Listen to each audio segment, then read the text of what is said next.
At my son's wedding reception, surrounded by 130 guests in their finest attire, my daughter-in-law looked directly at me and declared with a smile, "This woman is worth nothing. Thank goodness mother-in-laws aren't real family." The ballroom fell into absolute silence. Crystal glasses stopped clinking. Conversations ceased mid-sentence. Even the string quartet seemed to miss a note. Can you imagine being publicly humiliated by someone you've supported, loved, and treated as your own daughter? What would you do if the person you were about to give the most generous gift of your life to just destroyed you in front of everyone who mattered to you? I remained perfectly composed at that mahogany table, my hands steady around my champagne flute. But I already knew that in 20 minutes, my response would change not just the trajectory of their marriage, but the entire future of our family. My name is Olivia Carrington. I'm 62 years old, a retired corporate lawyer who spent 30 years building mergers and acquisitions for Fortune 500 companies. After my husband Charles passed away 5 years ago, I dedicated myself entirely to my only son, Michael, and embraced his choice of partner as if she were the daughter I never had.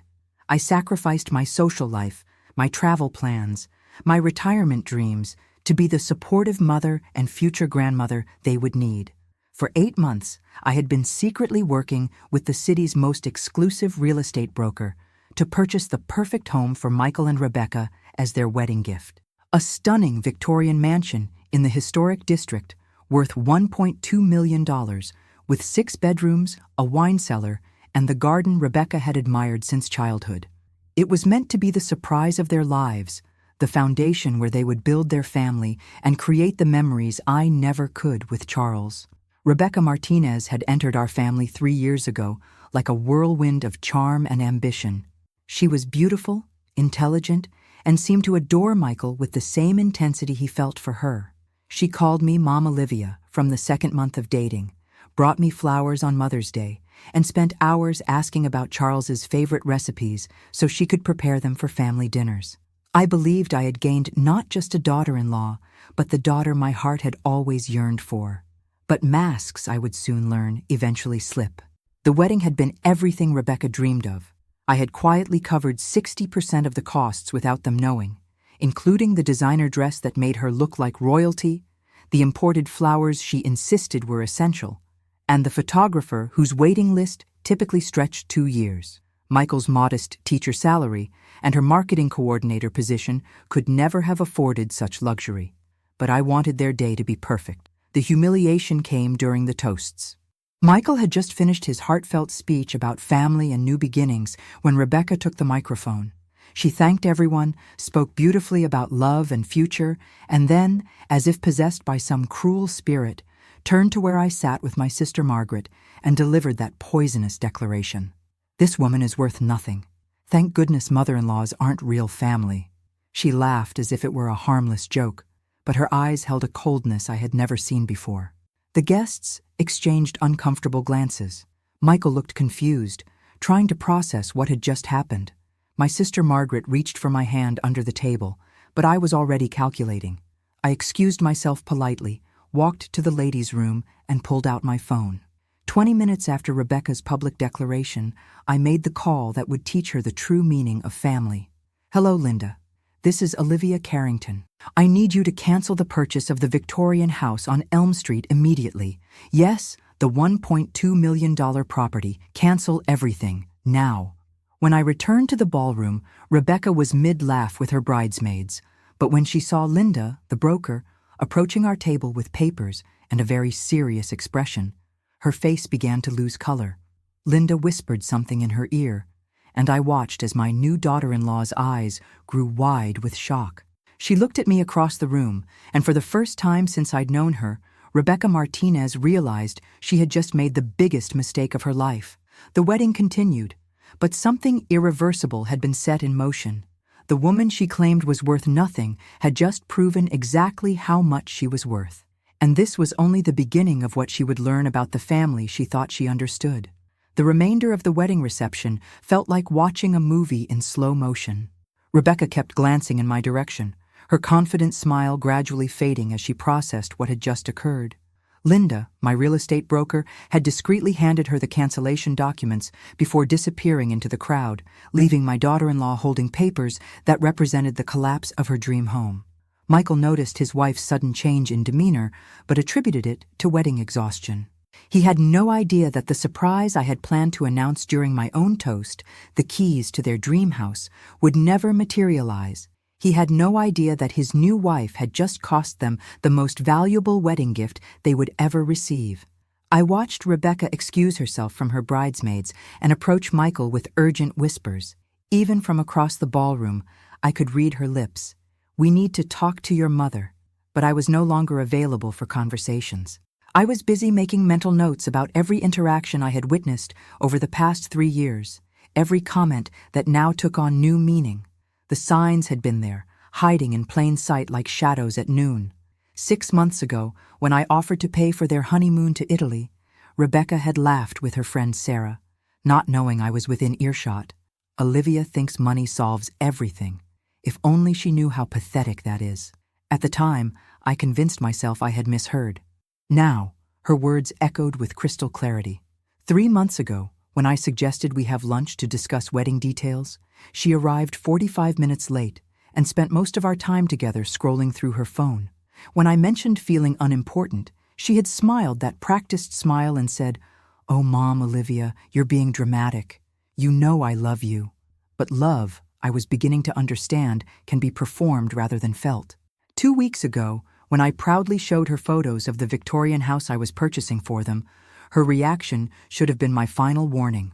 Instead of joy or gratitude, she had studied the pictures with calculating eyes and asked, "Will the deed be in both our names?" When I explained that I planned to gift it to them jointly, she had nodded with satisfaction, as if checking off an item on her list. The real revelation came when I overheard her phone conversation with someone the night before the wedding.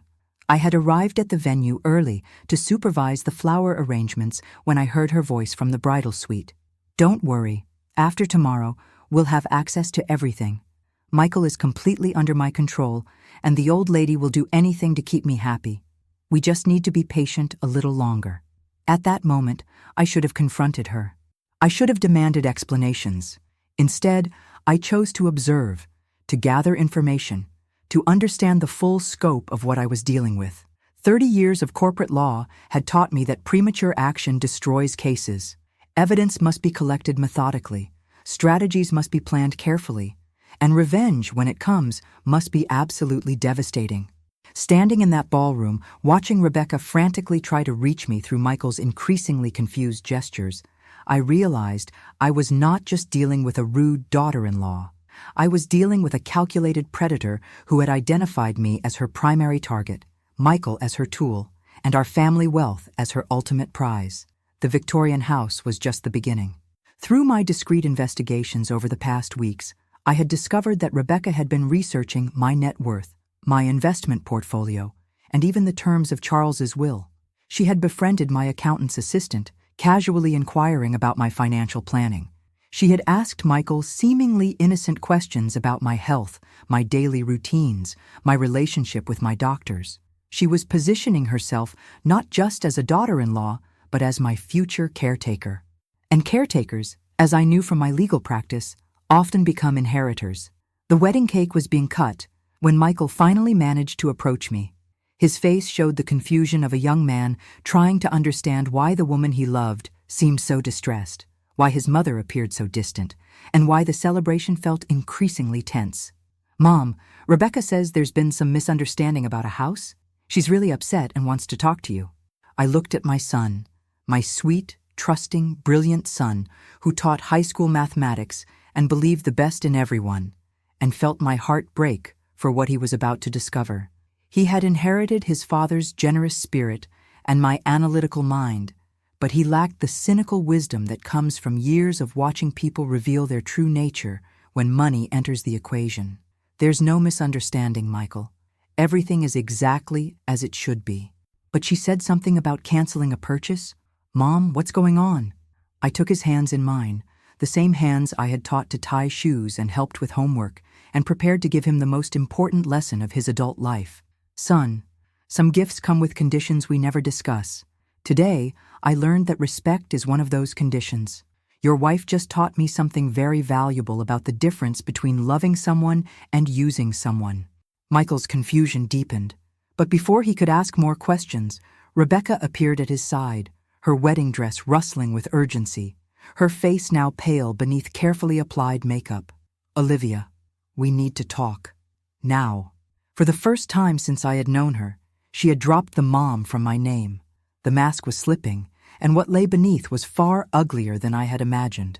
But I was no longer the naive woman who had welcomed her into our family with open arms. I was Olivia Carrington, and I was just getting started.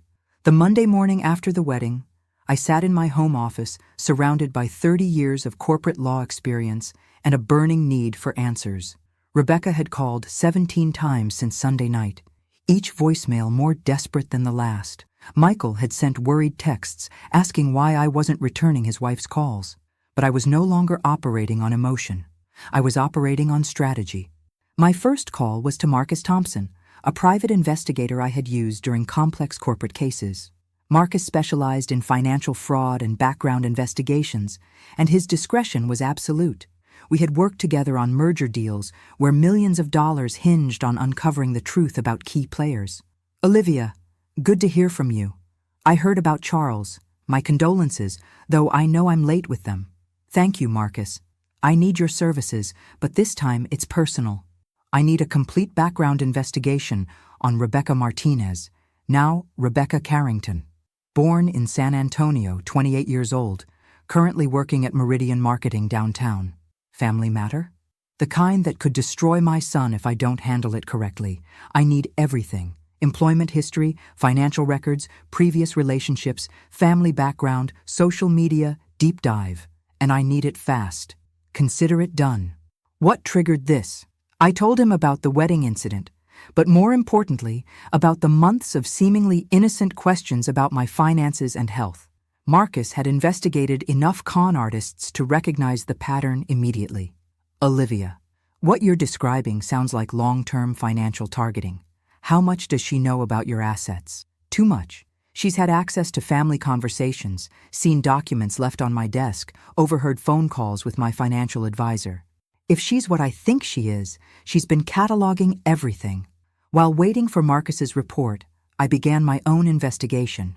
I drove to Rebecca's previous apartment building, a modest complex on the south side where she had lived before moving in with Michael. The building manager, Mrs. Chen, remembered her well. Oh, Rebecca Martinez. She was always very charming, especially with the older tenants. She helped Mrs. Patterson with groceries, drove Mr. Sullivan to doctor appointments. We thought she was such a sweet girl. Thought? Mrs. Chen hesitated, then leaned closer. Well, after she moved out, we discovered some things. Mrs. Patterson gave her access to her apartment to water plants during a hospital stay. When Mrs. Patterson returned, several valuable items were missing. Jewelry, silver picture frames, things that wouldn't be missed immediately. Did Mrs. Patterson report this? She mentioned it to me, but she was so confused after her medication changes.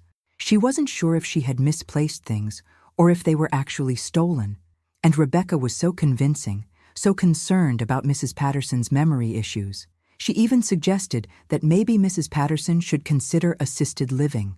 My blood ran cold. The same caring, concerned tone Rebecca had used when asking about my daily routines, my doctor visits, my medication schedule. What happened to Mrs. Patterson? She moved to a nursing home 6 months later. Rebecca helped arrange everything. She was so helpful during the transition. I left the apartment complex with a growing suspicion that my son had married a professional predator, someone who identified vulnerable older adults, gained their trust, and systematically positioned herself to benefit from their confusion or decline. That evening, Marcus called with preliminary findings that confirmed my worst fears. "Olivia, your daughter-in-law is not who she claims to be. First, she's 32, not 28. Second, her employment history shows a pattern of short-term positions, usually lasting 8 to 12 months, all with companies where she had access to client financial information. What kind of positions? Insurance claims processor, bank customer service, estate planning assistant, senior care coordinator. always jobs that gave her access to older adults' personal and financial information. And here's the interesting part. 3 of her previous employers had unexplained financial irregularities after she left. Were charges filed? No. The amounts were small enough that companies wrote them off rather than pursue legal action. But the pattern is clear. She identifies targets, gains access, extracts what she can, and moves on before anyone notices. Previous relationships? 2 documented relationships with significantly older men. Both ended when the men discovered financial discrepancies. One man, Robert Hayes, 73, nearly lost his house to a reverse mortgage she convinced him to sign. The other, Dr. William Foster, 68, discovered she had been forging his signature on investment documents. I felt sick thinking about my trusting son, my brilliant boy who saw the best in everyone, married to someone who had studied manipulation like a science. Marcus, I need more. I need to know exactly what she's planning for me and my family. I'm already on it. I've also started looking into her family background. What she told your son about her childhood, her parents, her education, none of it checks out. This woman has been creating false identities for years. After hanging up with Marcus, I sat in Charles's old chair and stared at our wedding photo on the mantel. My husband had always said that people reveal their true nature when they think no one is watching or when something they want is at stake. Rebecca had revealed hers at the wedding, but I suspected what I had seen was just the tip of a very dangerous iceberg. My phone buzzed with another call from Michael. "Mom, please. Rebecca is beside herself. She says there was some misunderstanding about a house, and she's worried she offended you somehow. Can't you just talk to her and work this out?" "Michael, I want you to listen to me very carefully. How much does Rebecca know about my financial situation?" "What? Mom, that's a strange question. She's family now. Why wouldn't she know about family finances? Answer the question, son." "I don't know. We've talked about retirement planning, about your investments, about the inheritance Dad left. She's been helping me understand some of the financial documents you've shared. She said she has experience with estate planning." Every word confirmed my fears. Rebecca hadn't just married my son. She had positioned herself as my future financial caretaker. And if Marcus's investigation was accurate, that position would put everything Charles and I had built over 40 years of marriage directly in the hands of a woman who saw elderly people as opportunities rather than human beings. I looked at the photo of the Victorian house still displayed on my desk, the house that would never be theirs, the gift that had revealed the truth just in time. "Michael, I love you more than you'll ever know, but some lessons can't be taught. They have to be learned, and your wife is about to learn that this old lady is far more dangerous than she imagined." The war for my family's future was just beginning. Tuesday afternoon brought Marcus's full report, and the reality was worse than I had imagined. Rebecca Martinez, real name Rebecca Valdez, had been operating sophisticated long-term cons for at least 8 years. Her methodology was precise: identify older adults with assets, establish emotional connections, gain financial access, and extract maximum value before moving to the next target. Olivia, she's not just a gold digger. She's a professional elder abuse specialist. Look at this pattern. Marcus spread photographs across my dining room table like evidence in a criminal trial. Bank statements, property transfers, insurance claims, medical records, all connected to a woman who had systematically destroyed the financial security of at least 6 older adults across 3 states. Robert Hayes in Dallas lost his house. Dr. William Foster in Houston lost $200,000 from his retirement fund. Martha Weinstein in Austin was convinced to change her will 3 times before her children intervened. And here's the most disturbing part. In every case, Rebecca convinced these people that their families were trying to steal from them. She isolated them from their support systems. Exactly. She became their only trusted confidant, their protector against supposedly greedy children and relatives. Then she systematically drained their assets while positioning herself as their devoted caregiver. I studied a photograph of Martha Weinstein, a woman in her 70s who looked heartbreakingly similar to me. Well-dressed, dignified, the kind of woman who had worked hard and saved wisely. Her story was almost identical to what I suspected Rebecca had planned for me. How did she meet these people? Various methods. Sometimes through work connections, sometimes through dating sites where she targeted men with recently deceased spouses. In your son's case, she met him at a charity fundraiser for senior literacy programs. She was volunteering, positioning herself around older donors. The charity connection hit me like a physical blow. Michael had been so proud when he introduced Rebecca, telling me how she dedicated her free time to helping elderly people with reading programs. Now I understood. She wasn't helping them read books. She was reading their financial statements. Marcus, I need to know everyone she's approached since moving here. Every elderly person she's befriended, every senior she's offered to help. If she's following her pattern, I'm not her only target. Already working on it. But Olivia, there's something else. She's been documenting her relationship with you. Photos, recordings, detailed notes about your daily routines, your health, your emotional state. This isn't random. She's building a case. What kind of case? The kind that would support a claim of diminished capacity if something were to happen to you. Or if she needed to petition for guardianship. My hands trembled as I absorbed this information. Rebecca hadn't just married my son for access to our family wealth. She had been methodically documenting evidence that could be used to declare me mentally incompetent, giving her legal control over my assets while positioning herself as my devoted caregiver. That evening, I made a decision that would change everything. Instead of confronting Rebecca directly, I called the one person whose strategic mind matched my own, my sister Margaret. Margaret lived in Chicago, where she had built a successful forensic accounting practice specializing in financial elder abuse. At 65, she was 3 years older than me and had spent her career helping families recover assets stolen from vulnerable seniors. If anyone could help me build a case against Rebecca, it was Margaret. Olivia, I've been waiting for this call since the wedding. That girl's performance was textbook predator behavior. Public humiliation to establish dominance, followed by immediate damage control to maintain access. You saw it too? Honey, I've been investigating women like Rebecca for 20 years. The moment she made that comment and then panicked when you left, I knew exactly what we were dealing with. She was testing your boundaries and your response mechanisms. She's been documenting everything about me, Margaret. Photos, notes, recordings. She's building a case for diminished capacity. Standard operating procedure. They create evidence of confusion, forgetfulness, poor judgment. Then they present themselves as the only person capable of protecting you from yourself. How much access has she had to your financial information? Too much. Michael has shared documents with her.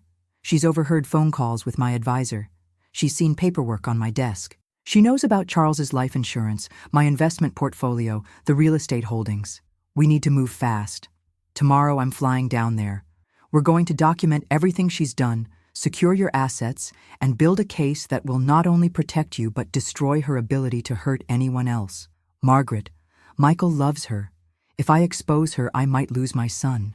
If you don't expose her, you'll lose everything Charles worked for, everything you built together, and eventually your son will lose it too. These women don't stop until they've extracted every possible dollar. Then they disappear, leaving devastated families and empty bank accounts. While waiting for Margaret's arrival, I made another crucial call to my longtime financial advisor, James Morrison. James had managed my investments for 15 years and knew every detail of my financial situation. James, I need to implement some protective measures immediately. I have reason to believe someone close to my family may be planning to gain unauthorized access to my accounts. Olivia, this is serious. What kind of access are we talking about? The kind that could result in a guardianship petition or claims of diminished capacity. I need every account secured, every document password protected, every transaction monitored. And I need you to create a detailed financial timeline showing my competency and decision-making capability over the past 5 years. Consider it done. But Olivia, if someone is targeting you for elder abuse, you need to contact authorities immediately. I'm building a case, James, but I need to do this carefully. The person involved is my son's wife, and one wrong move could destroy my family. As I hung up with James, I realized I was no longer fighting alone. Margaret brought 20 years of forensic accounting expertise. Marcus provided investigative resources and surveillance capabilities. James controlled access to my financial fortress, and I brought 3 decades of corporate law experience and a burning desire to protect not just my family, but every other potential victim Rebecca might target. Rebecca had made one critical miscalculation at that wedding reception. She had assumed that humiliating me would establish her dominance and secure her position. Instead, she had declared war on a woman who had spent her entire career outmaneuvering opponents who underestimated her intelligence. The predator was about to discover she had chosen the wrong prey. If you're watching me now, subscribe and tell me in the comments, have you ever discovered that someone you trusted was using you? Share your story. You're not alone in this struggle. Margaret arrived Wednesday morning carrying 2 suitcases and the focused intensity of a surgeon preparing for a complex operation. My sister had spent her career dismantling financial fraud schemes, and she approached Rebecca's case with the methodical precision that had made her one of Chicago's most respected forensic accountants. "Show me everything," she said, settling into Charles's old office with her laptop and a stack of legal pads. "Every document, every conversation, every red flag you've noticed over the past 3 years." As I laid out Marcus's investigation files alongside my own notes, Margaret's expression grew darker. She studied bank statements, employment records, and photographs with the clinical detachment of someone who had seen this pattern destroy countless families. "Olivia, this woman is operating at a level of sophistication I rarely encounter. Look at this timeline. She's been planning your financial exploitation since before she married Michael." Margaret pointed to a series of dates she had highlighted in red. March 15th, 2022. Rebecca applies for a job at Meridian Marketing, specifically targeting a position that would give her access to wealthy clients over 60. April 3rd. She volunteers at the senior literacy charity where she meets Michael. April 22nd. First date with Michael, where she casually mentions her experience with estate planning. You think meeting Michael was calculated? I think everything about Rebecca is calculated. She researched your family before pursuing your son. She knew about Charles's death, your widow status, your investment portfolio, and Michael's financial vulnerability. He wasn't a romantic conquest. He was her entry point to a 7-figure target. The evidence was overwhelming. Rebecca had spent months positioning herself not just as Michael's girlfriend, but as my future caretaker. She had gradually inserted herself into family financial discussions, offering to help organize my documents, volunteering to accompany me to doctor appointments, suggesting I might benefit from someone younger helping manage my affairs. "Margaret, there's something else." Marcus discovered she's been building relationships with other elderly people in the community. Mrs. Eleanor Hartley, 81, whose husband died last year. Mr. George Patterson, 74, recently diagnosed with early-stage dementia. Dr. Sarah Chen, 68, recently retired and living alone. Multiple targets. She's running a concurrent operation, hedging her bets in case one situation doesn't pan out. How much contact has she had with these people? According to Marcus's surveillance, she visits Eleanor twice a week, supposedly helping with groceries and household tasks. She drives George to medical appointments and has been present during his meetings with financial advisors. She's been helping Sarah organize her late husband's estate documents. Margaret's face went pale. "Olivia, this woman isn't just targeting you. She's running a systematic elder abuse operation across your entire community. We're looking at potential losses in the millions." That afternoon, Margaret insisted we visit Eleanor Hartley under the pretense of a friendly neighborhood check-in. Eleanor lived in a beautiful colonial house worth at least $800,000, with the kind of carefully maintained gardens that spoke of financial comfort and personal pride. Eleanor welcomed us warmly, clearly lonely and grateful for company. But as we talked, disturbing details emerged about her relationship with Rebecca. "Oh, Rebecca is such a blessing," Eleanor said, pouring tea with slightly trembling hands. "She helps me understand all these confusing financial documents my Herald left behind. She says I'm too trusting, that people might try to take advantage of me. She's been helping me review my accounts to make sure everything is secure." Margaret and I exchanged glances. This was exactly how Rebecca operated, positioning herself as protector while simultaneously gaining access to financial information. "Has Rebecca suggested any changes to your accounts or investments?" Margaret asked casually. "Well, she thinks I should consolidate everything to make it easier to manage. She knows a financial advisor who specializes in helping widows like me. She says my current advisor is too expensive, and might not have my best interests at heart. Eleanor, I said gently, how long has Rebecca been helping you? About 6 months now. She's so thoughtful. She even suggested I update my will to make sure my nephews can't contest anything. She says family members often become greedy when large inheritances are involved. Margaret's jaw tightened. Rebecca was isolating Eleanor from her family while positioning herself as the primary person helping manage Eleanor's estate. The same pattern she had used with previous victims and the same strategy she had been implementing with me. As we left Eleanor's house, Margaret was already making calls. I'm contacting the district attorney's office. This isn't just individual fraud anymore. This is organized elder abuse with multiple victims. We need law enforcement involved. Margaret, what about Michael? If Rebecca is arrested, it will destroy him. If Rebecca isn't stopped, she'll eventually destroy him anyway. These women don't maintain relationships once they've extracted maximum value. Your son is a tool, not a partner. Eventually, she would have found a way to eliminate him from the picture while maintaining access to the family assets. That evening, Marcus called with updates that made the situation even more urgent. Olivia, I've been monitoring Rebecca's communications. She's been in contact with someone called David. Text messages about accelerating the timeline and securing the primary asset before complications arise. She's also been researching guardianship laws and adult protective services procedures. She's planning to move against me soon. It appears so. And there's something else. She's been photographing you during family visits, documenting any moments where you might appear confused or forgetful. Last Sunday, when you couldn't find your reading glasses, she took multiple photos. When you forgot Michael's middle name during conversation, she recorded it on her phone. I felt violated in a way I had never experienced. This woman had been systematically documenting private family moments, building a case against my mental competency while I welcomed her into my home and treated her like a daughter. Marcus, how long do we have? Based on her communication patterns and the research she's been doing, I estimate she's planning to make her move within the next 2 weeks. Probably around the time you and Michael are supposed to meet with your financial advisor to discuss adding her name to certain accounts. My blood ran cold. I had scheduled that exact meeting for the following Friday, at Rebecca's suggestion. She had convinced Michael it would be wise to include her in our family financial planning, especially since she had experience with estate management. I had agreed, thinking it was a reasonable step for a new family member. Now I understood it was the trap she had been setting for months. Margaret, I called to my sister, who was reviewing documents in the next room. We need to accelerate our own timeline. She's planning to move against me next Friday. Margaret looked up from her legal pads, her expression fierce with determination.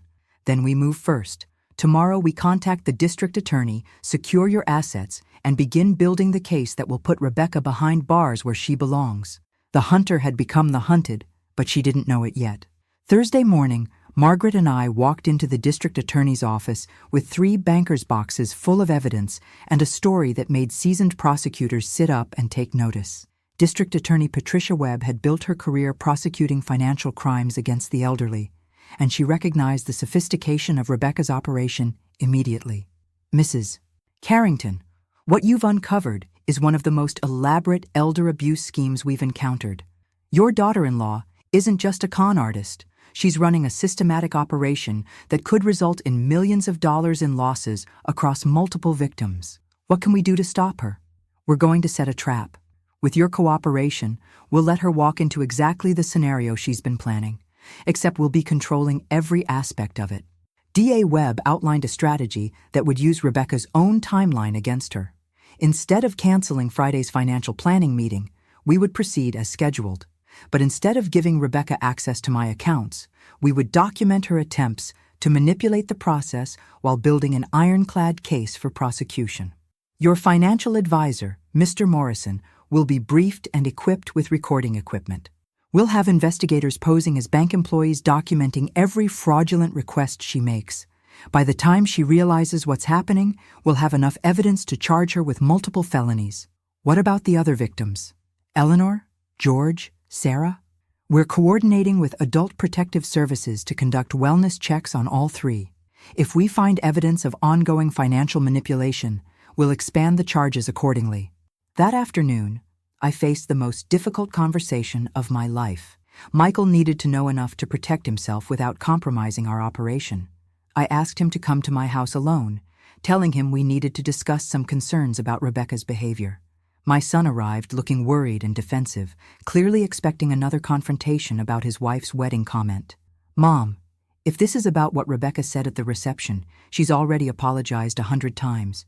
She was nervous, and it came out wrong." "Michael, sit down. What I'm about to tell you will be difficult to hear, but I need you to listen carefully." I showed him Marcus's investigation report, focusing on Rebecca's real identity and employment history. I watched my son's face change as he processed the evidence of his wife's previous victims, her pattern of targeting older adults, her systematic approach to financial exploitation. This can't be right. Rebecca wouldn't. She loves me. She loves our family. Son, I know this is devastating, but I need you to understand, you were never the target. You were the pathway to the target. Rebecca researched our family before she ever met you. Michael stared at bank statements showing Rebecca's involvement in previous financial schemes, photos of her with elderly victims who had lost their life savings, documentation of the lies she had told about her background and experience. "Why are you showing me this?"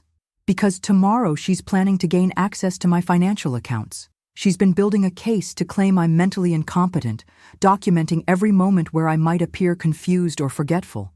She's been preparing to become my legal guardian, which would give her control over everything your father and I built. That's impossible. Rebecca would never—" "Michael, look at these photos." I showed him surveillance images of Rebecca visiting Eleanor Hartley, George Patterson, and Sarah Chen. All elderly, all recently widowed or vulnerable, all being systematically groomed for financial exploitation. "She's not just targeting me, son. She's running the same scheme against multiple people in our community. This is what she does. This is who she is." Michael sat in silence for several minutes, studying documents that destroyed everything he believed about the woman he had married just days earlier. When he finally spoke, his voice was barely above a whisper. "What do you need me to do?" "Tomorrow's meeting with James Morrison proceeds as planned. Rebecca will attend, as she requested, but instead of adding her name to accounts, we're going to document her attempts to manipulate the process. Law enforcement will be recording everything." "You want me to help trap my own wife? I want you to help stop a woman who has destroyed multiple families and is planning to destroy ours. Michael, if we don't stop her now, she'll take everything. And when she's finished, she'll disappear, leaving you with nothing but debt and heartbreak." That evening, while Michael struggled to process the truth about his marriage, Margaret and I finalized our strategy with DA Webb and Marcus Thompson. Every detail had been planned with precision. James Morrison would conduct the meeting in his office, which would be equipped with video and audio recording equipment. Rebecca would be encouraged to speak freely about her suggestions for managing my finances. Adult Protective Services investigators would be present, posing as bank security personnel conducting routine fraud prevention reviews. "The key," DA Webb explained, "is to let her reveal her intentions naturally. Don't challenge her suggestions or appear suspicious. Act like the confused, vulnerable elderly woman she thinks you are." "How do we handle Michael?" "He attends the meeting as planned, but he needs to stay quiet and let Rebecca take the lead. The more she talks, the more evidence we gather." Margaret had spent the evening reviewing financial documents, creating subtle inconsistencies that would encourage Rebecca to reveal her true knowledge of my assets and her plans for accessing them. "I've prepared files that show slightly incorrect account balances and outdated investment information. If she's been researching your finances as thoroughly as we suspect, she'll feel compelled to correct these mistakes, proving she has unauthorized knowledge of your accounts." Marcus had positioned surveillance teams around Rebecca's movements, documenting her contacts with other elderly victims and monitoring her communications with the mysterious David, who seemed to be coordinating her activities. "She's accelerating contact with all 3 secondary targets. Eleanor Hartley signed papers yesterday, giving Rebecca power of attorney for medical decisions. George Patterson's family is flying in this weekend because they're concerned about his sudden decision to sell his house. Sarah Chen has been convinced to liquidate her husband's investment portfolio. She knows something is wrong, I realized. She's trying to extract maximum value before her situation changes, which means tomorrow's meeting is even more critical. She'll be desperate to secure access to your accounts before her other schemes fall apart. As I prepared for bed that night, I thought about Charles and how proud he would be of the fight I was waging to protect our legacy. My husband had always said that the measure of a person's character isn't revealed in good times, but in how they respond when everything they love is threatened. Tomorrow, Rebecca would walk into that conference room thinking she was finally gaining control over a confused, vulnerable elderly woman's fortune. Instead, she would be walking into a trap that would end her career as a predator and protect countless future victims from her schemes. The woman who had declared me worthless was about to discover exactly how much damage a worthless old lady could inflict when she decided to fight back. Friday morning arrived with the crisp clarity of a day that would change everything.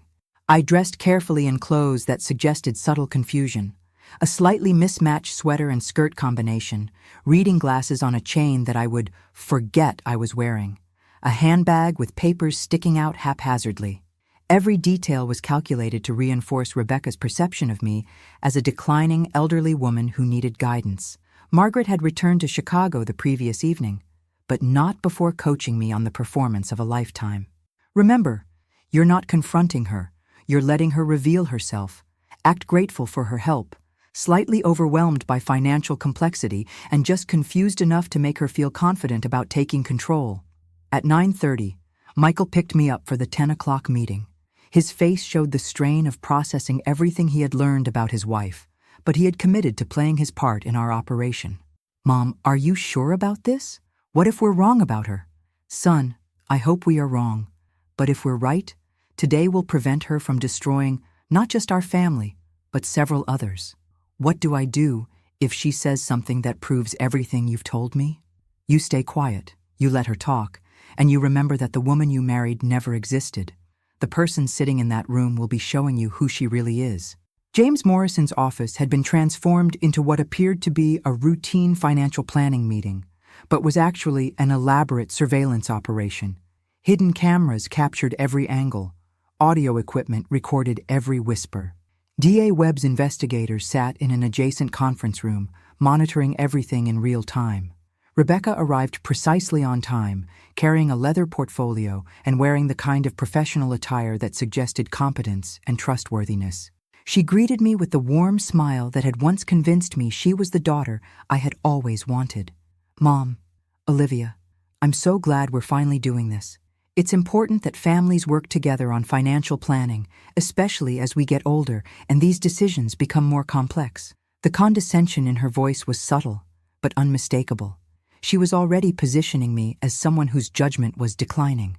James began the meeting by reviewing my current financial situation, using the deliberately inaccurate documents Margaret had prepared. As expected, Rebecca couldn't resist demonstrating her unauthorized knowledge of my accounts. "I think there might be an error in these investment figures, Mr. Morrison. Based on what I've seen, Mrs. Carrington's portfolio should show approximately $2.4 million in equity investments, not the 1.8 shown here." James and I exchanged subtle glances. Rebecca had just revealed detailed knowledge of my investment portfolio that she could only have obtained through systematic snooping or document theft. "How did you become familiar with Mrs. Carrington's investment details, Mrs. Carrington?" "Oh, I've been helping her organize her financial documents. You know how overwhelming these things can become for people our age." She turned to me with that practiced smile. "Isn't that right, Mom Olivia? You've mentioned how confusing all these statements are." I played my part perfectly, looking slightly embarrassed and grateful. "Yes, Rebecca has been such a help. I don't know what I'd do without her guidance. That's exactly why I think we need to make some changes to ensure Mrs. Carrington's financial security," Rebecca continued, opening her portfolio and revealing documents she had prepared in advance. "I've researched some options that would simplify her account management and provide better protection against potential fraud or confusion." She laid out a series of forms that would add her name to my primary checking account, give her power of attorney for financial decisions, and consolidate my investments under management by an advisor she had selected. These changes would ensure that someone younger and more familiar with current financial regulations can help protect Mrs. Carrington's assets. Given her age and recent episodes of forgetfulness, it's really a necessity. What episodes of forgetfulness? Michael asked, speaking for the first time since entering the office. Rebecca turned to her husband with surprise, clearly not expecting him to question her narrative. Well, honey, your mother has mentioned being confused by her statements, forgetting where she put important documents, having trouble remembering account passwords.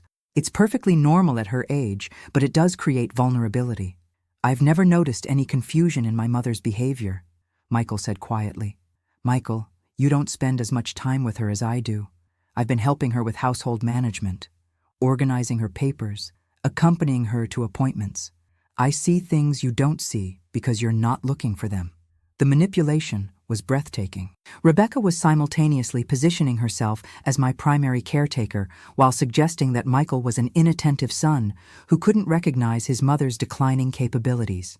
Mrs. Carrington, James said, addressing Rebecca, these documents would give you significant control over your mother-in-law's finances.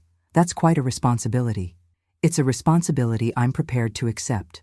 I have experience with estate management and elder care financial planning. More importantly, I love this family and want to protect Mom Olivia from the kind of financial predators who target vulnerable seniors. The irony was so profound, it took all my self-control not to laugh. Rebecca was warning us about financial predators while systematically implementing the exact scheme she was warning against. I think there's been some confusion about my capabilities, I said, letting a slight tremor enter my voice. I appreciate Rebecca's concern, but I'm not sure I'm ready to make such significant changes to my financial arrangements. Rebecca's mask slipped for just a moment, revealing frustration before she regained her composure. Mom, Olivia, that's exactly the kind of confusion I'm talking about.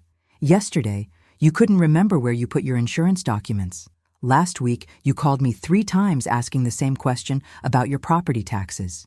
These are signs that you need help, and there's no shame in accepting it. I don't remember calling you 3 times, I said, genuinely confused. See? That's my point. Memory issues make people vulnerable to financial manipulation. The best protection is to have someone you trust managing these complex decisions. James leaned forward with interest. Mrs. Carrington, you seem very familiar with the warning signs of cognitive decline. Do you have professional training in elder care? I've worked in various capacities with senior clients throughout my career. I understand the challenges they face and the protections they need. What specific training or certification do you have in elder care or financial planning? For the first time, Rebecca hesitated. She had been caught in a lie about her professional qualifications, and she knew it. My experience has been more practical than academic, but I've learned a great deal about protecting elderly people from financial exploitation. Through your work with Mrs. Hartley, Mr. Patterson, and Dr. Chen?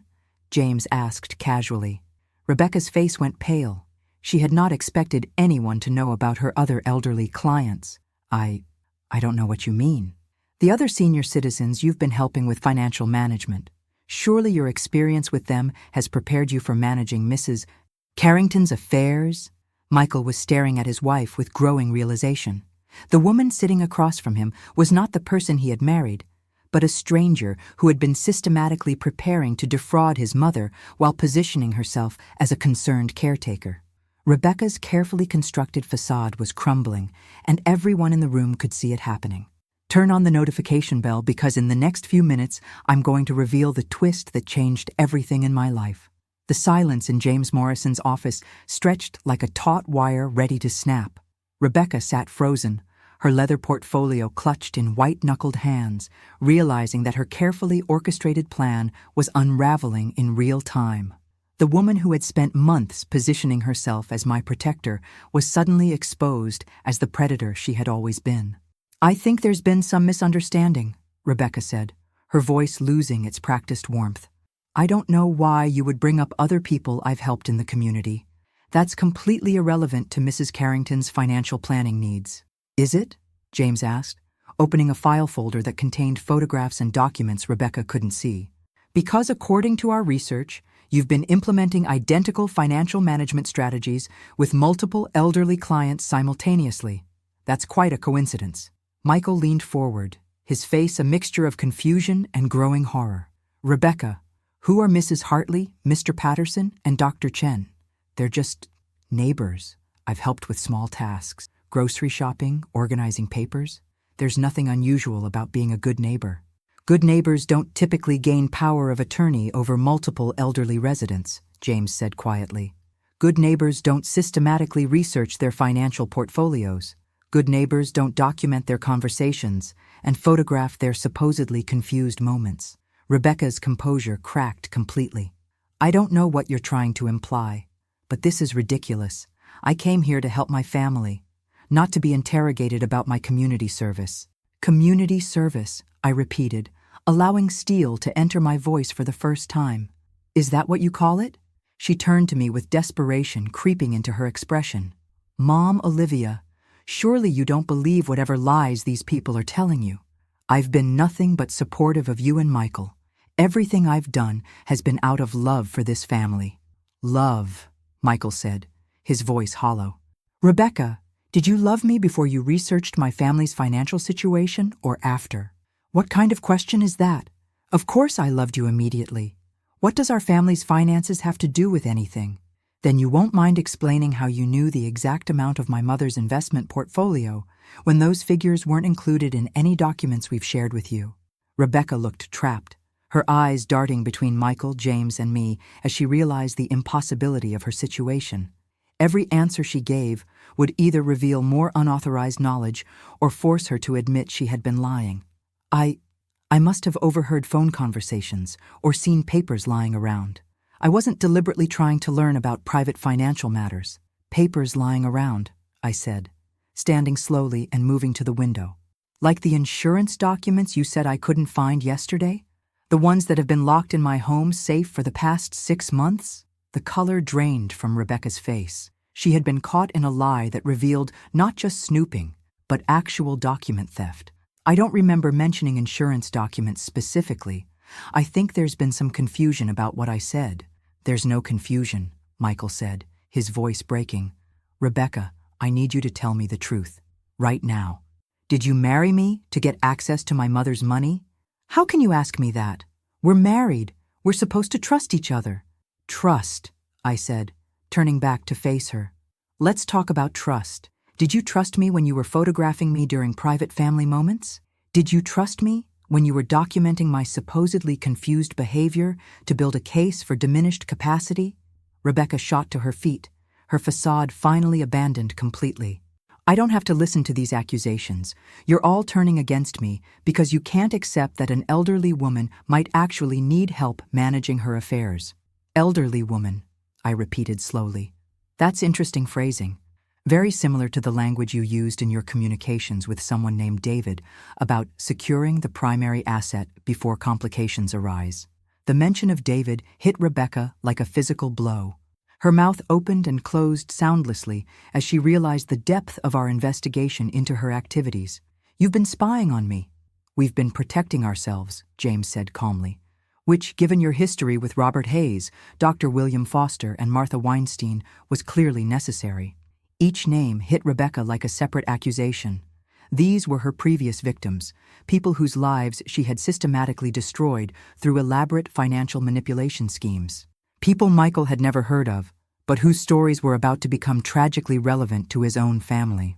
Who are those people? Michael asked.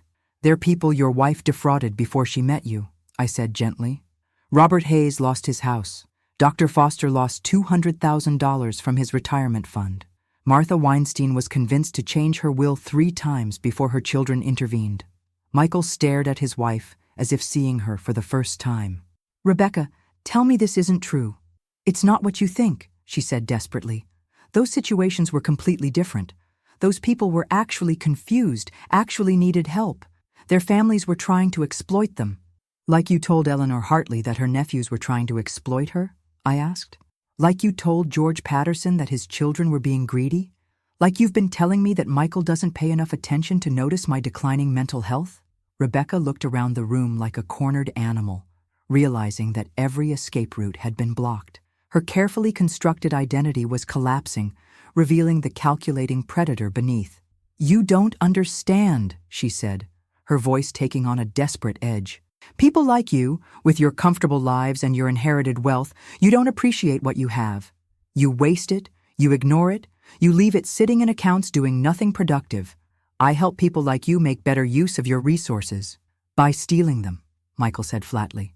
By managing them more effectively than you ever could. Do you think your mother would have made intelligent investment decisions on her own? Do you think any of these elderly people understand modern financial planning? I provide a service. The complete absence of remorse in her voice was chilling. Rebecca wasn't defending herself against false accusations. She was justifying a systematic pattern of elder abuse as a legitimate business model. A service, James repeated. Is that what you called it when you convinced Martha Weinstein to change her will to benefit you instead of her grandchildren? Martha's grandchildren were drug addicts who would have wasted every penny. I was ensuring her money went to someone who would use it responsibly. Someone like yourself, I said. Someone like myself, she confirmed without shame. Michael buried his face in his hands. The woman he had married, the woman he had brought into our family, had just admitted to being exactly the monster we had accused her of being. There was no confusion, no misunderstanding, no possibility of redemption. Rebecca Carrington was a professional predator who viewed elderly people as sources of income rather than human beings deserving of respect and protection. And she was about to learn that this particular elderly person had been recording every word of her confession. The door to James Morrison's office opened, and District Attorney Patricia Webb walked in, flanked by 2 investigators. Rebecca's face went from pale to ashen as she realized the full scope of the trap she had walked into. Mrs. Carrington, D.A. Webb said, her voice carrying the authority of someone who had prosecuted hundreds of financial crimes. I'm District Attorney Patricia Webb. You're under arrest for elder abuse, financial exploitation, fraud, and conspiracy. This is insane, Rebecca said, but her voice lacked conviction. She looked around the room desperately, finally understanding that every word she had spoken for the past hour had been recorded by law enforcement. You have the right to remain silent, one of the investigators continued, but Rebecca interrupted. Wait. There's been a misunderstanding. I haven't done anything illegal. Helping elderly people manage their finances isn't a crime. Obtaining power of attorney through deception is a crime, D.A. Webb replied. Forging signatures on financial documents is a crime. Systematically isolating elderly victims from their families while draining their assets is a crime. And doing it to multiple victims simultaneously makes it organized criminal enterprise. Michael sat motionless, staring at his wife as if he had never seen her before. Rebecca, just tell them the truth. Tell them you didn't do the things they're saying. Rebecca looked at her husband with something that might have been genuine emotion for the first time since I had known her. Michael, you don't understand how the world works. People like your mother, people with inherited wealth, they don't deserve what they have. They didn't earn it, they can't manage it properly, and they waste it on meaningless luxuries while people like me struggle. People like you, I said quietly, destroy families for profit. I organize resources more efficiently than you ever could, she snapped, her mask completely abandoned now. Your husband left you money you'll never use intelligently. You live in a house too big for one person. You maintain investment accounts you don't monitor. You own property you've never even visited. I help people like you make better use of what you're too incompetent to manage. The investigators were taking notes frantically. Rebecca was providing them with a complete confession wrapped in self-righteous justification. What about Eleanor Hartley? D.A. Webb asked. How were you helping her make better use of her resources? Eleanor is 81 years old and living alone in an 8-bedroom house she can't maintain. Her nephews live across the country and visit twice a year. I spend more time with her than her own family does. When she passes away, that house and her investments should go to someone who actually cared about her. Someone like yourself, D.A. Webb said. Someone who earned it through dedication and service, yes. Michael's voice was barely a whisper. Rebecca, Eleanor Hartley isn't dead. Not yet, but she's old and alone, and her family has abandoned her. I'm the only person who cares about her daily welfare. By convincing her to give you power of attorney and isolating her from her family, one of the investigators said, by protecting her from people who only call when they want something. D.A. Webb nodded to James, who opened another file folder containing surveillance photographs. Mrs. Carrington, Can you explain these images of you entering Eleanor Hartley's house with your own key, removing items from her jewelry box, and photographing financial documents in her home office? Rebecca stared at the photographs with growing panic. Those items were gifts. She gave them to me out of gratitude for my help. $8,000 diamond earrings were gifts? She insisted I take them. She said her nephews would just sell them anyway. According to Eleanor's statement yesterday, she's been looking for those earrings for weeks. She thought she had misplaced them due to memory issues. The trap was closing completely. Not only did we have Rebecca's confession to systematic elder abuse, but we had physical evidence of theft and documentation of her manipulation tactics. What about George Patterson? DA Webb continued. How were you helping him make better use of his resources? George has early-stage dementia. His children live in other states and barely call him. I've been helping him understand his options for long-term care and financial planning. By convincing him to sell his house and transfer the proceeds to an account you control? By helping him liquidate assets he can no longer manage before his condition deteriorates further. His children would just put him in a nursing home and fight over his money. George Patterson's daughter flew in from Seattle yesterday, I said quietly. She's been calling him weekly for years. She's been researching assisted living facilities near her home so he can be close to family. She had no idea you were manipulating him into believing his children had abandoned him. Rebecca's face twisted with rage. His daughter lives 3,000 miles away. I live 20 minutes from his house. I'm the one who drives him to doctor appointments, who helps him organize his medications, who makes sure he eats proper meals. But she gets to inherit everything because of biology? Because she's his daughter, Michael said, his voice filled with horror. Rebecca, these people have families who love them. You've been lying to them about their own children. I've been protecting them from families who only care about their inheritance. Like you were protecting me from Michael? I asked. Rebecca turned to me with undisguised hatred. Michael is a high school math teacher who makes $43,000 a year. He has no idea how to manage the kind of wealth you're sitting on. Within 10 years of inheriting your money, he'll have lost half of it to poor investments and the other half to whatever woman he marries after you're gone. The cruelty of her assessment hit Michael like a physical blow. She had never seen him as a husband or partner, just as an incompetent obstacle between her and our family's assets. But you could manage it better, DA Webb said. I have experience with estate management and investment strategy. I understand how money works. I know how to preserve and grow wealth instead of letting it stagnate in accounts managed by financial advisors who charge excessive fees for minimal returns. Experience gained through defrauding elderly victims, one of the investigators noted. Experience gained through practical financial management for people who needed guidance and protection. DA Webb closed her folder with finality. Mrs. Carrington, you're being charged with elder abuse in the first degree, theft in the first degree, forgery, conspiracy to commit fraud, and organized criminal activity. Based on your own statements today, we expect additional charges will follow as we investigate your activities with other victims. As the investigators moved to handcuff Rebecca, she looked at Michael with what might have been genuine desperation. Michael, you have to understand. I do love you. But love isn't enough to build a secure future. Your mother was never going to give us what we needed to live comfortably. I was just ensuring our financial security. By destroying my family, Michael said, by protecting our future from your mother's poor judgment and eventual cognitive decline. Those were the last words Rebecca spoke as a free woman. As the investigators led her away, she looked back at me with pure hatred, finally revealing the woman she had always been beneath the performance of devoted daughter-in-law. The conference room fell silent, except for the sound of Michael crying, not just for his marriage, but for the person he had thought he loved, who had never existed at all. The hours following Rebecca's arrest unfolded like dominoes, falling in carefully planned succession. While she sat in a holding cell downtown, Adult Protective Services investigators were conducting emergency interventions across the city, racing to prevent further damage to her other victims. Margaret had returned from Chicago that morning, and together we sat in my living room fielding phone calls that painted the full scope of Rebecca's criminal enterprise.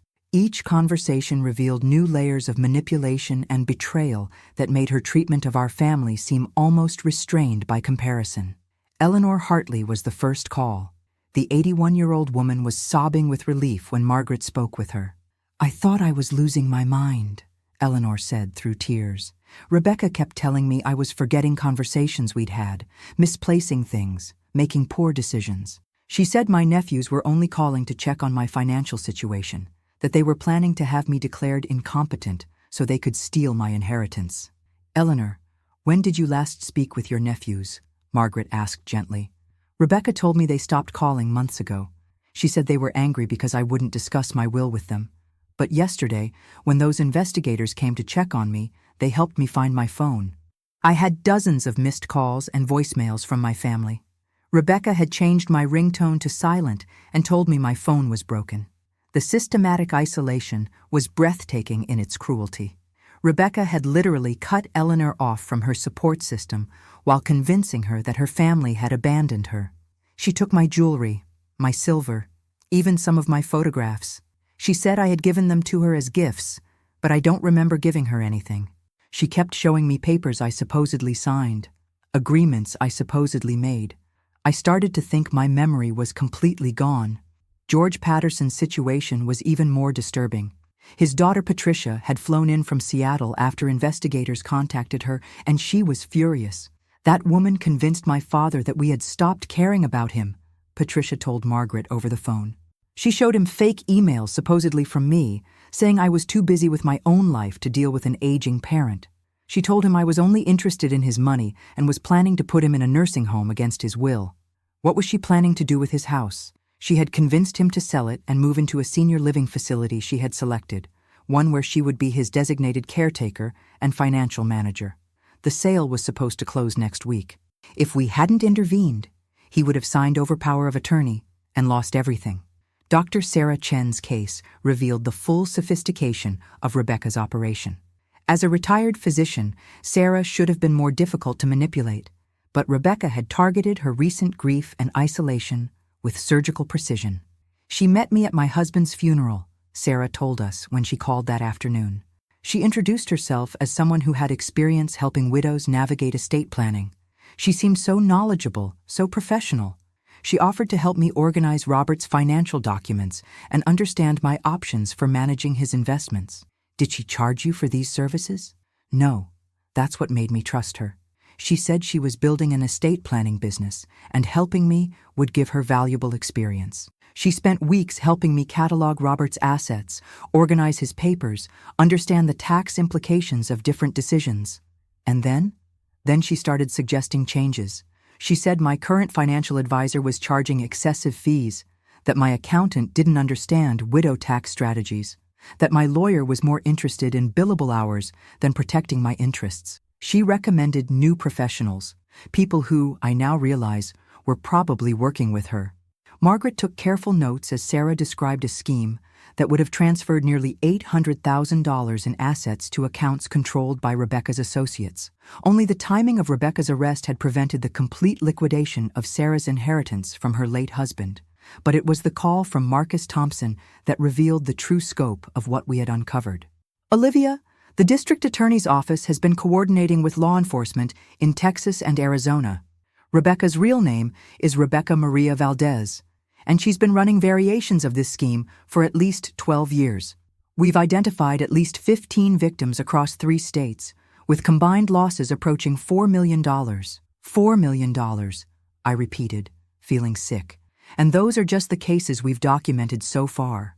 Her method was always the same: identify elderly targets through work connections or community volunteering, establish emotional connections, gain access to financial information, isolate victims from their families, and systematically drain their assets while positioning herself as their protector. How did she avoid prosecution for so long? She was careful to keep individual losses below felony thresholds in most cases. She would take $50,000 here, $70,000 there, usually from people who were already experiencing some cognitive decline or social isolation. By the time families discovered the theft, she had moved to a different state and established a new identity. But this time was different. This time she got greedy, targeting multiple victims simultaneously in the same city, going after larger amounts, and most importantly, targeting a family with the resources and connections to fight back. That evening, Michael came to my house looking like he had aged 10 years in a single day. He sat in his father's old chair and stared at the floor for several minutes before speaking. "Mom, I need to ask you something, and I need you to tell me the truth." "Of course. Did you know? Before the wedding, did you suspect what she was?" I considered lying to protect him, but Michael deserved honesty after everything he had endured. I had concerns, small things that didn't make sense individually but formed a pattern when I looked at them together. The way she asked questions about our finances, the way she volunteered to help with things that gave her access to private information, the way she seemed to know details about my accounts that I hadn't shared with her. "Why didn't you tell me?" "Because I hoped I was wrong. Because I didn't want to destroy your happiness based on suspicions. Because I thought that if I was right, the truth would eventually reveal itself." And it did. And it did. Michael was quiet for a long time, processing the collapse of everything he thought he knew about his marriage and his wife. "The worst part," he finally said, "is that I keep trying to remember real moments. Times when she seemed to genuinely love me, not just the access I provided to our family's money, but I can't tell the difference anymore between what was real and what was performance." Michael, the fact that you're asking that question proves you're nothing like her. People like Rebecca don't question their own motives or worry about hurting others. You do, which means your heart is intact even if it's broken. What happens now? Now we rebuild. We protect the other victims. We make sure Rebecca can never do this to another family. And we learn to trust again carefully, but completely. Will you ever forgive me for bringing her into our lives? I reached for my son's hand and held it tight. There's nothing to forgive. You fell in love with a woman who never existed. The woman who existed fell in love with our bank account. But I should have seen it. I should have protected you. Michael, you did protect me by being exactly the kind, trusting person your father and I raised you to be. Rebecca counted on that goodness to give her access to our family. But it was also that goodness that made you listen when I needed your help, that made you willing to see the truth even when it destroyed everything you believed about your marriage. As we sat together in the quiet house where Charles and I had raised our son, I realized that Rebecca had failed in the most fundamental way possible. She had underestimated not just my intelligence and resources, but the strength of the family bonds she had tried to exploit.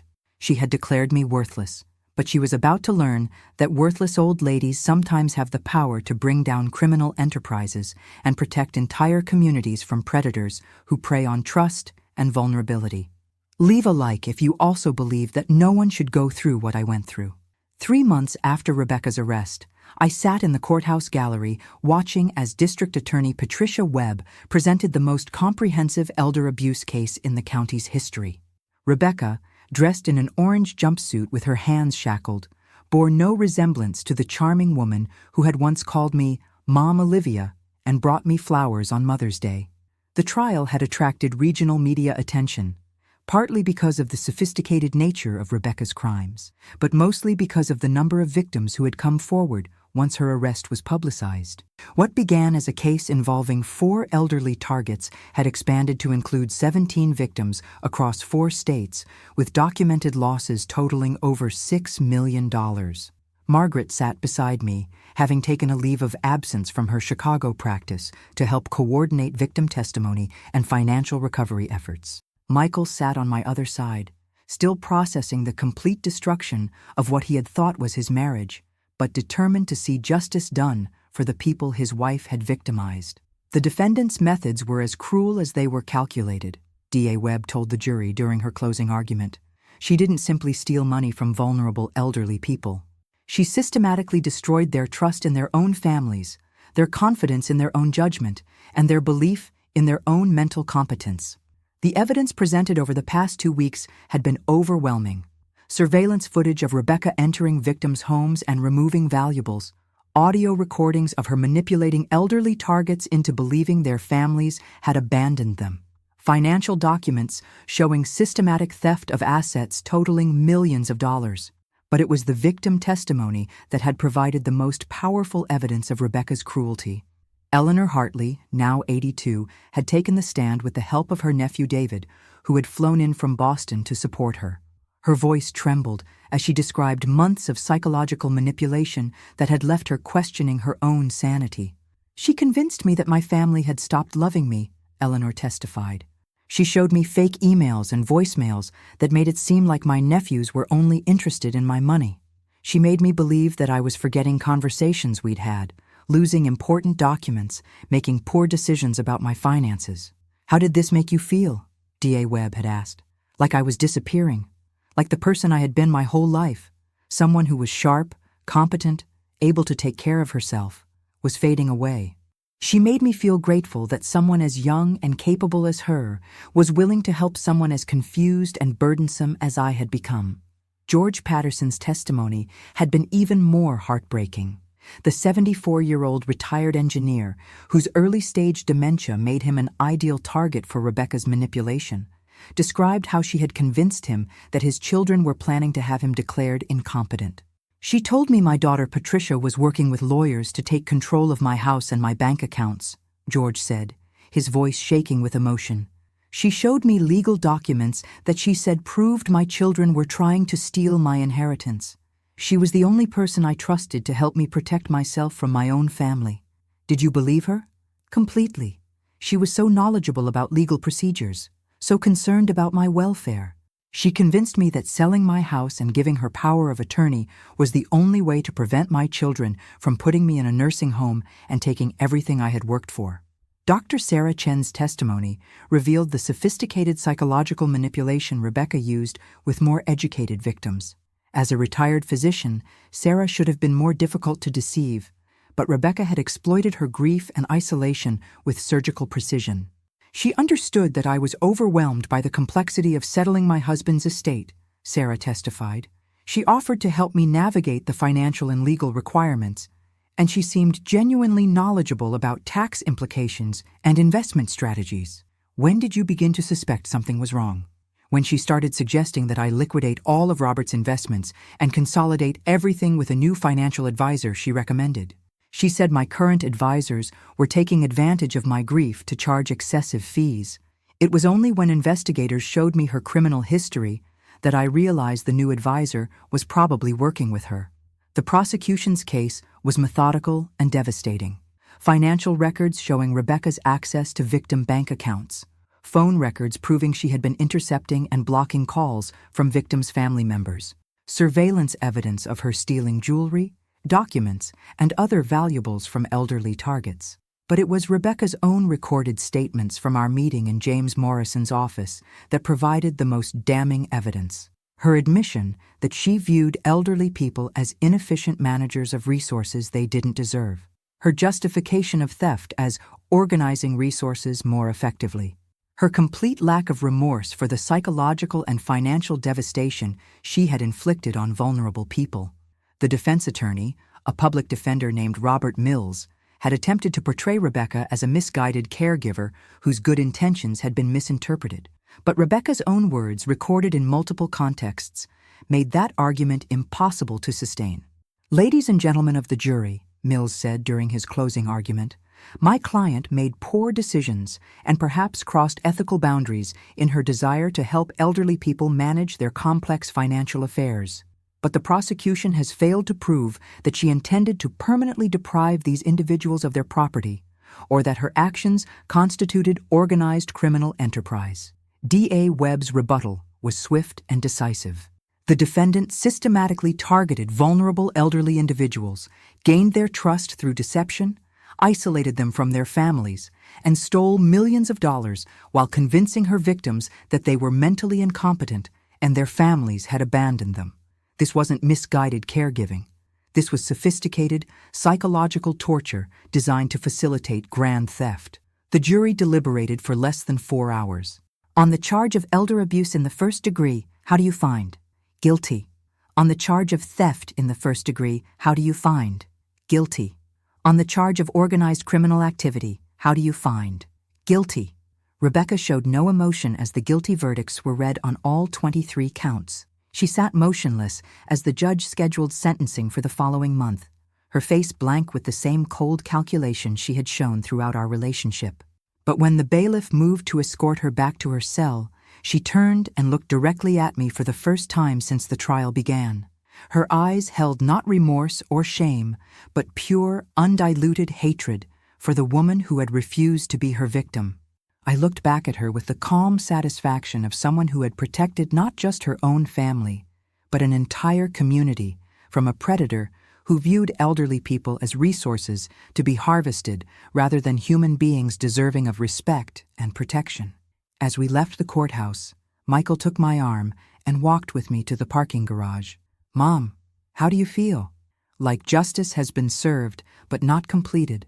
Rebecca will go to prison, but the damage she's done to her victims' ability to trust, to feel safe in their own homes, to maintain confidence in their own judgment, that will take much longer to heal. What happens now? Now we help with that healing, and we make sure that what happened to our family and these other victims never happens again." The woman who had declared me worthless had just received a sentence of 25 years in prison. But more importantly, 17 elderly victims had received validation that they weren't confused, weren't mentally incompetent, and weren't abandoned by their families. They were simply people who had trusted someone who had spent years perfecting the art of exploiting that trust. 1 year after Rebecca's sentencing, I stood in the community center where we were hosting the inaugural meeting of the Elder Protection Alliance, a nonprofit organization Margaret and I had established to educate families about financial predators and provide resources for victims of elder abuse. The room was filled with people whose lives had been touched by Rebecca's crimes, victims who had found their voices, family members who had learned to recognize warning signs, and community leaders committed to preventing future exploitation. Eleanor Hartley sat in the front row next to her nephew David, who had relocated from Boston to be closer to his aunt. George Patterson was there with his daughter Patricia, who had moved him to Seattle, where he now lived, in assisted living near her home. Dr. Sarah Chen had become one of our most effective volunteer educators, using her medical background to help other widows navigate the vulnerabilities that grief creates. 12 months ago, I addressed the gathering. Most of us learned that people we trusted had been systematically exploiting our vulnerabilities for financial gain. We discovered that our judgment had been manipulated, our families had been turned against us, and our resources had been targeted by someone who viewed our age and trust as weaknesses to be exploited. I looked around the room at faces that had regained confidence, dignity, and hope after experiencing the devastating betrayal of systematic elder abuse. But we also learned something else. We learned that age brings wisdom, that experience provides strength, and that elderly people who band together to protect each other and their communities are a force that predators cannot overcome. The applause was warm and sustained. These were people who had survived not just financial theft, but psychological warfare designed to convince them they were incompetent, abandoned, and worthless. Michael sat with Margaret in the second row, both of them beaming with pride at what had grown from the ashes of Rebecca's crimes. My son had filed for divorce the day after Rebecca's sentencing, and while he still struggled with trust issues in relationships, he had thrown himself into volunteer work with elderly victims of financial abuse. The Rebecca Valdez case resulted in the longest sentence ever imposed in this county for elder abuse, I continued. But more importantly, it resulted in legislative changes that will make it harder for future predators to target vulnerable seniors. The Elder Protection Act, passed 6 months after Rebecca's conviction, required background checks for anyone seeking power of attorney over elderly individuals, established mandatory reporting requirements for financial institutions that detected suspicious activity in senior accounts, and created a state database to track patterns of elder abuse across jurisdictions. Rebecca Valdez is currently serving 25 years in federal prison, I said. But the real victory isn't her incarceration. The real victory is that 17 families learned they could trust their own judgment, that their loved ones hadn't abandoned them, and that asking for help doesn't make them vulnerable to exploitation. After the meeting, Eleanor Hartley approached me with tears in her eyes. "Olivia, I need to thank you for what you did. Not just for stopping Rebecca, but for showing me that being older doesn't make me stupid, and needing help doesn't make me helpless. Eleanor, you survived something that would have destroyed people half your age. You're stronger than you ever realized. I know that now. But for months, Rebecca had me convinced that my mind was failing, that my family had stopped caring about me, that I was becoming a burden no one wanted to deal with. If you hadn't stopped her, I would have lost my house, my independence, and my relationship with my nephews. George Patterson joined our conversation, his daughter Patricia at his side. Mrs. Carrington, Patricia wants me to tell you something. Dad, you can tell her yourself, Patricia said gently. George smiled, his early-stage dementia making some conversations difficult, but his gratitude crystal clear. That woman, Rebecca, she told me my children only called when they wanted money. She showed me fake emails that made me think Patricia was working with lawyers to steal my house. How did that make you feel? Like I had failed as a father. Like I had raised children who saw me as nothing but an inheritance waiting to happen. But Patricia calls me every day now, just like she always did. Rebecca was blocking my phone calls and deleting my messages to make me think my family had abandoned me. Patricia squeezed her father's hand. The hardest part was that he started pulling away from us because he thought we were trying to hurt him. We couldn't understand why he suddenly seemed suspicious of everything we said or did. That's exactly how these predators operate, Margaret said, joining our group. They isolate victims from their support systems by convincing them that their families are the real threat. It's psychological manipulation designed to make the predator the only person the victim trusts. Dr. Sarah Chen approached with a folder full of materials she had developed for educating other widows about financial vulnerability. I've been thinking about something Rebecca said during her confession, Sarah said. She claimed that people like us don't deserve what we have, because we didn't earn it. But I worked alongside my husband for 40 years building our medical practice. Eleanor raised 4 children while managing household finances for 6 decades. You built a legal career while supporting your husband's business ventures. What's your point? I asked. My point is that Rebecca saw our age as evidence of incompetence, but our age is actually evidence of competence. We've been managing complex decisions, relationships, and responsibilities longer than she's been alive. We didn't become stupid when we turned 60. We became experienced. As the community center emptied, Michael and I walked to our cars together. Mom, I have something to tell you. I've been seeing someone. I felt a moment of protective panic, wondering if he had learned to recognize the warning signs that had been so invisible with Rebecca. Her name is Jennifer Walsh. She's a high school counselor at the district office. We met at a training seminar about recognizing signs of abuse in students. How long have you been dating? 6 months. I wanted to be sure about her character before I introduced her to you. After what happened with Rebecca, I needed to know that I could trust my own judgment about people. What makes you trust Jennifer? She knew about my situation with Rebecca before we started dating, and she still wanted to get to know me. She's never asked about our family finances, never suggested ways I could better manage my money, never offered to help me with anything that would give her access to private information. Most importantly, she encourages me to spend more time with you, not less. I smiled, realizing that my son had learned exactly the lessons Rebecca's betrayal was meant to teach. I'd like to meet Jennifer. She'd like to meet you too, but she wants you to know that she expects to earn your trust over time, not demand it immediately. As I drove home through the neighborhood where Eleanor, George, and Sarah had almost lost everything to a woman who viewed their trust as weakness, I thought about Charles and how proud he would be of the family we had protected and the community we had built. Rebecca had seen my age, my widow status, and my financial resources as vulnerabilities to be exploited. She had declared me worthless and assumed that an elderly woman would be an easy target for manipulation and theft. She had been catastrophically wrong.